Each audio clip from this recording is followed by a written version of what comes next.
Hello, everyone. I'm Busra.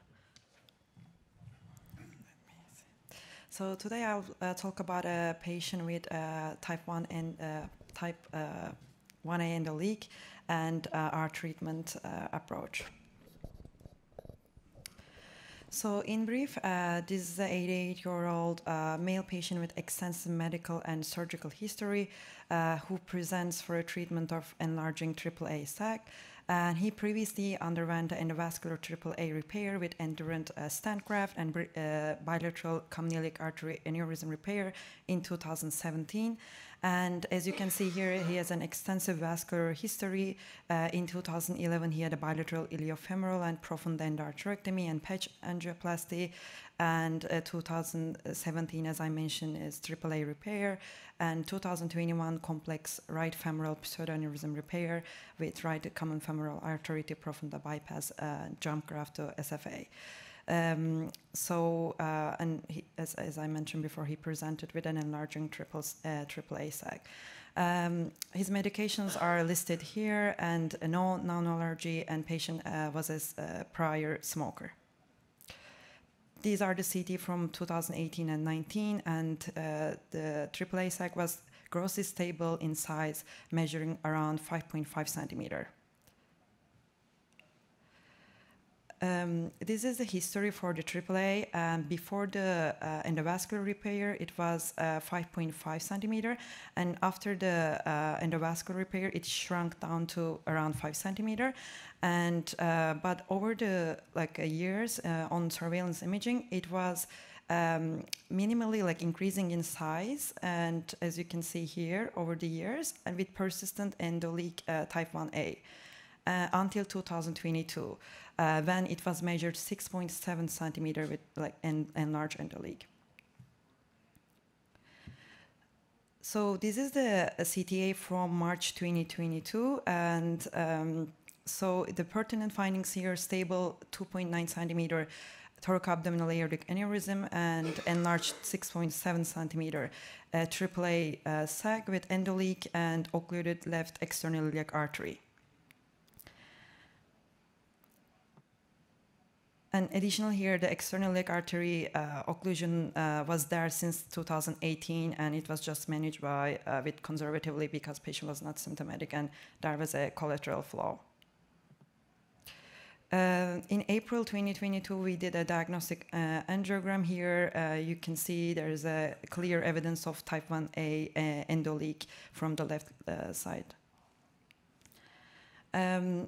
In summary, CTA and diagnostic angiogram showed a degeneration of the AAA sac with expansion of pararenal segment consistent with type 1A endoleak. And at this point, we discussed three options: open AAA repair, endovascular repair, or continued observation. In terms of these options, open surgery obviously is the most durable one. However, it requires supraciliac cross-clamp, and given the high morbidity, mortality, given the extensive comorbidities and age of this patient, it was really risky.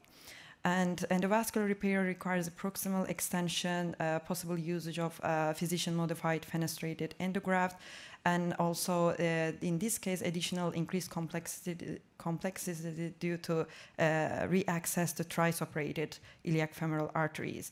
And this patient had heavily scarred hostile groin.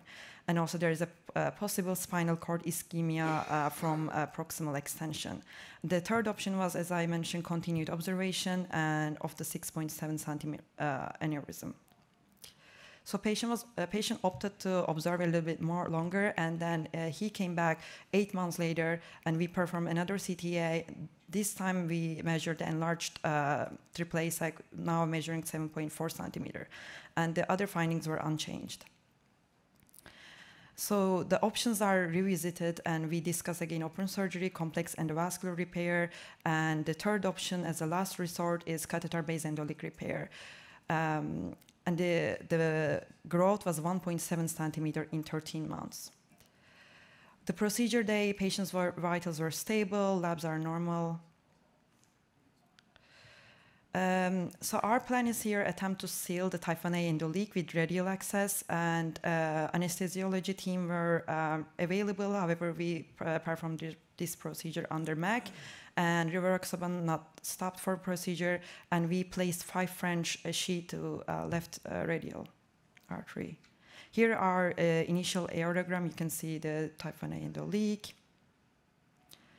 And so we access the endoleak, the sac itself, and then we swap our catheter with the MP2 diagnostic catheter here. And then on the right side of the video, you can see large sac. So it was very hard to fill with liquid embolic. So that's why we attempt to seal the inflow instead of filling with the liquid embolic. So here you can see another view of the sac. So here on the left side, so we try to, as I said, the slow down the inflow and with the coil, but whenever we put the coil, it was going and going towards the sac itself instead of staying over there, so it was unsuccessful.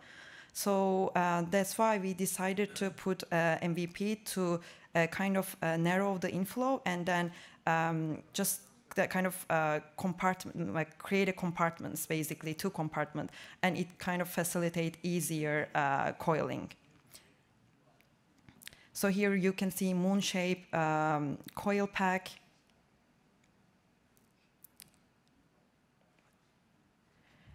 Here, the coil pack we created with that method, and then after that we injected our Onyx 34, very like a slow injection. We used 34 instead of 18 because it was more dense. And here is another review with the coil pack and Onyx. This is a product. So then we were feeling optimistic and thought that it was fixed, but we performed the angiogram, but the endoleak was not completely fixed in our angiogram because we were only able to just occlude the one compartment that I mentioned previously. So we went back with the catheter again, and then we put our coil and Onyx in the second compartment we created.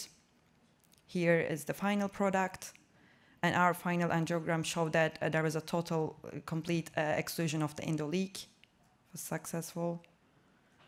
Here is the final product, as I mentioned. So post-procedure management TR band for the closure, same-day discharge, and we planned outpatient clinic visit and follow-up imaging. Just briefly, our objective in this clinical scenario was a last resort attempt to treat the type 1A endoleak in a patient with extensive comorbidities with high risk of rupture, where alternative options carry very high morbidity. Theoretically, we reduce the risk of rupture by reducing the pressure in the sac, although exclusion of type 1 endoleak in this scenario was angiographically successful. Maybe it may not be durable, and we recommended MRI abdomen with contrast is for the future surveillance given the strike artifact from coils. Okay, so this is just a... We'll stop there for the sake of time.